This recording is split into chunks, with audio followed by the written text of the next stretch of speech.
Mereka melewati rintangan yang cukup berat dalam berumah tangga. Akibat kecelakaan, suaminya yang bernama Gio lumpuh, sementara Hayung kehilangan anak yang masih dalam kandungannya.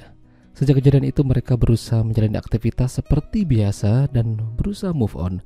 Sayangnya Gio tidak bisa melakukan itu. Dia berubah, selalu curiga dan menuduh kalau Hayung selingkuh di belakang darinya.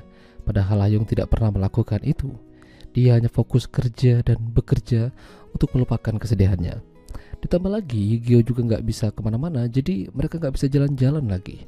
Karena Hayung meninggalkan Gio di rumah, jadinya dia menyewa seorang wanita untuk menjaga sekaligus terapi kakinya dengan harapan bisa kembali berjalan. Hayung udah lama tidak berstyle atau tidak berdandan. Sepatunya usang dan ingin sekali membeli sepatu baru warna merah tersebut. Namun dia tidak punya cukup uang. Hayung bekerja di sebuah bank. Manajernya itu adalah teman lamanya dulu saat masih zaman kuliah. Bahkan dia juga kenal sama suaminya Hayung.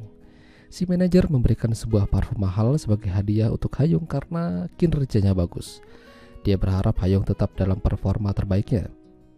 Suatu malam si manajer datang ke rumah Gio yang kebetulan Hayung masih di luar sama temannya. Si manajer ikut sedih melihat temannya berubah. Lalu tak lama Hayung pulang lalu membuatkan kopi untuk si manajer. Gio kala itu udah tertidur, namun dia terbangun mendatangi Hayung sambil marah-marah. Gio sempat-sempatnya menuduh mereka sedang adu mekanik, padahal itu hanya pikiran buruknya saja. Hayung dan si manajer tidak ngapa-ngapain. Suatu hari Hayung nekat membeli sepatu merah itu. Sayangnya kartu kreditnya yang dia miliki udah mencapai limit dan gak bisa lagi dipakai. Alhasil dia gak jadi beli karena malu. Saat berlari dia terjatuh karena sepatunya udah usang. Sepatunya ketinggalan dan esoknya seorang pemuda bernama Jinwo mengembalikan sepatunya.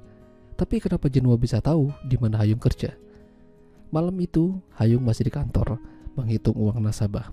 Yang lain udah pada pulang. Gak sengaja dia menjatuhkan uang tersebut dan terbesit ingin mengambil uang nasabah itu lalu dimasukkan ke dalam kantongnya. Sementara di sisi lain, Jinwo ternyata adalah suruhan dari Gio yang ditugaskan mengawasi dan membuntuti Hayung kemanapun dia pergi. Namun Jinwo udah gak mau karena merasa gak pantas. Apalagi itu seperti melanggar privasi seseorang. Hayung nekat menggunakan uang curiannya untuk membeli sepatu yang dia inginkan. Dan si manajer menyadari sepatu barunya itu. Mungkin dia agak curiga karena sepatu itu harganya gak murah. Saat Hayung pulang, dia kaget melihat Gio lagi ada mekanik sama si tukang pijit. Dia marah, kesal, dan kabur ke kafe minum-minum sampai teler. Jinwo datang dan mencoba menyadarkannya. Hayung sangat terpukul. Kenapa Gio melakukan itu? Hayung mencoba meminta penjelasan dari Gio, namun seolah-olah dia tidak mau dinyatakan bersalah dan tetap menganggap kalau Hayung yang mulai duluan. Kesabarannya udah mulai habis. Hayung mendatangi Jinwo lalu begituan sebagai bentuk balas dendam. Awalnya tujuannya cuma itu, tapi lama-lama Hayung nyaman dan mereka melakukannya berkali-kali. Bahkan terjalin hubungan yang lebih serius di antara mereka. Jinwo mengatakan kalau dirinya ingin sekali melanjutkan kuliah, mencapai cita-citanya, tapi dia gak punya uang. Cari kerja juga susah. Hayung yang sudah seperti ibunya mencarikan uang untuk Jinwo tapi dengan cara yang salah. Dia kembali menarik uang nasabah berbekal data-data nasabah yang ada di bank. Bahkan penampilan Hayung pun berubah menjadi wanita yang sedikit berkelas. Hayung udah gak peduli lagi sama Gio, karena Gio juga seolah-olah merendahkannya. Suatu hari si manajer agak curiga dengan Hayung karena memegang data-data nasabah.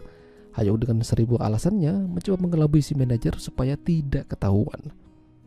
Masalahnya si manajer tuh agak susah untuk ditipu karena dia juga bisa lihat siapa yang akses data-data tersebut. Si manajer membuat pengecualian untuk Hayung supaya nggak dilaporkan ke polisi. Dengan syarat Hayung harus mau main sama bos tertinggi di bank tersebut. Hayung malam itu memang mendatangi si bos, tapi dia nggak jadi dan malah pergi.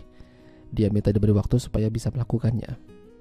Suatu hari Hayung mengikuti si manajer ke gudang. Ternyata dia bersama karyawan lain sedang adu mekanik. Hayung merekam aksi mereka untuk dijadikan senjata melawan si manajer. Tidak hanya itu, Hayung yang cerdik juga membuat seolah-olah kehilangan uang nasabah disebabkan oleh si manajer. Polisi datang lalu menangkapnya. Masalah satu kini beres. Namun Hayung menghadapi masalah lain. Ternyata dia mengandung. Kira-kira dari siapa? Gyo atau Jinwoo? Hayung meninggalkan semua kehidupan lamanya. Dia menuliskan pesan pada Gyo. Intinya dia pamit pergi membawa anak yang dikandungnya beserta sejumlah uang dari bank. Hayung memberikan sedikit rezekinya pada pengemis.